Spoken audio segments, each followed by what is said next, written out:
Assalamualaikum warahmatullahi wabarakatuh. Ini saya baru aja ketemu pasien ya. Aduh, saya pengen ingetin teman-teman semua untuk kalau teman-teman ibu-ibu yang punya anak perempuan harus benar-benar dijaga anak perempuannya baik-baik.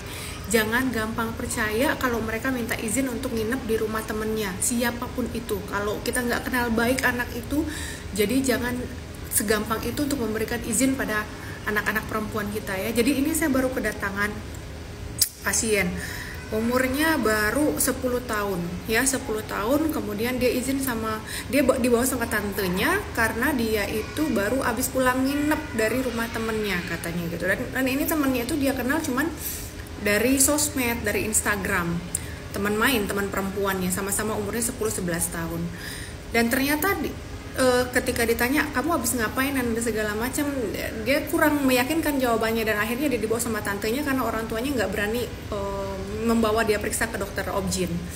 Dan di situ dia cerita bahwa saya pengen cek nih dok, ini ponakan saya udah macem-macem nggak, karena dia ini nginep di rumah temennya katanya.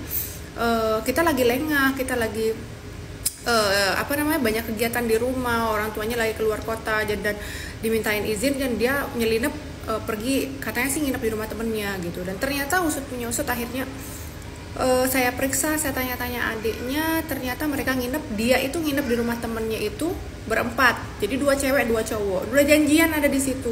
Cowoknya itu anak-anak laki-laki juga, usianya baru 13 tahun, dan katanya dia pacaran baru 2 minggu, dan itu pun kenal dari Instagram, TikTok dan sebagainya. Jadi mereka nginep di rumah itu karena temannya si ini, dia nginep di rumah teman ceweknya ini. Teman ceweknya itu pun juga orang tuanya lagi nggak di rumah karena orang tuanya semua lagi ada di rumah sakit. Jadi rumahnya itu lagi free gitu. Jadi dua teman-teman laki-laki bocil itu juga pada ikutan nginep di rumah si temannya si cewek ini gitu. Ya Allah ya Robi. Dan di situ saya tanya, kemudian saya periksa. Sebelum saya periksa saya tanya memang kan, gimana kejadiannya di sana, kamu udah ngapain aja. Dan tentunya dengan pendekatan psikologi kepada anak-anak, akhirnya sebelumnya dia nggak mau ngaku sama tantenya, sama om, sama bapak ibunya kalau dia udah ngapa-ngapain. Dan ternyata di situ ternyata ketika sama saya dia ngaku, iya saya sudah, mohon maaf ya, ciuman, sudah dipegang bagian atas dan juga di bagian bawah. Saya tanya apakah itu cuman pegang aja atau memang sudah sampai terjadi macam-macam, dan ternyata sudah terjadi hubungan badan antara si anak ini, si pasien ini sama laki-laki itu, yang baru dia kenalnya baru 2 minggu, dan itu dia kenal cuman dari Instagram, DM, dan juga dari TikTok dan sebagainya. Ya Allah ya Tuhanku, ini 10 tahun. Kemudian saya lakukan pemeriksaan, tentu saja apakah sudah memang terjadi hubungan tersebut, apakah ada intercourse ya, ada masuk.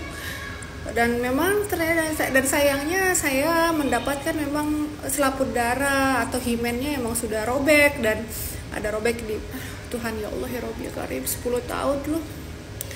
Saya nggak nyangka gitu, ya Allah ya Rabbi. Jadi buat ibu-ibu di luar sana yang punya anak-anak, anak-anak perempuan ya, tolong dijaga baik-baik. Padahal ini anak dia sekolah di tadi bilangnya masih SD ya, SD, tapi SD pakai hijab. Saya kehabisan kata-kata gitu. Ya Allah ya Robbi. Dan terakhir lagi saya tanya dan saya ingetin ya, jadi jangan cerita sama siapa-siapa, jangan kasih tahu siapapun kalau kamu sudah melakukan ini. Kita harapkan nanti bisa sembuh kembali selaput darah yang sudah rusak itu, dan jangan pernah ceritakan aib itu sama siapapun. Dan ketika saya ingatkan, gimana kamu tahu kan rasanya, dan you know what, dia bilang iya dokter, enak.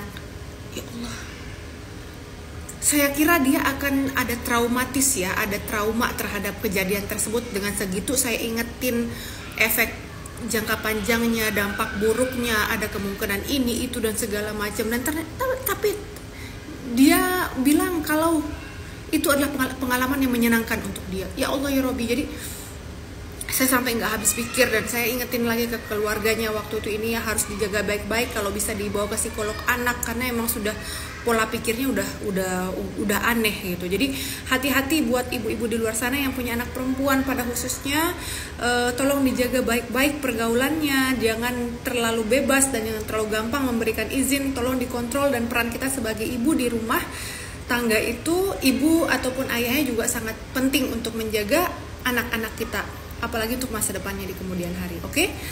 Terima kasih. Assalamualaikum warahmatullahi wabarakatuh.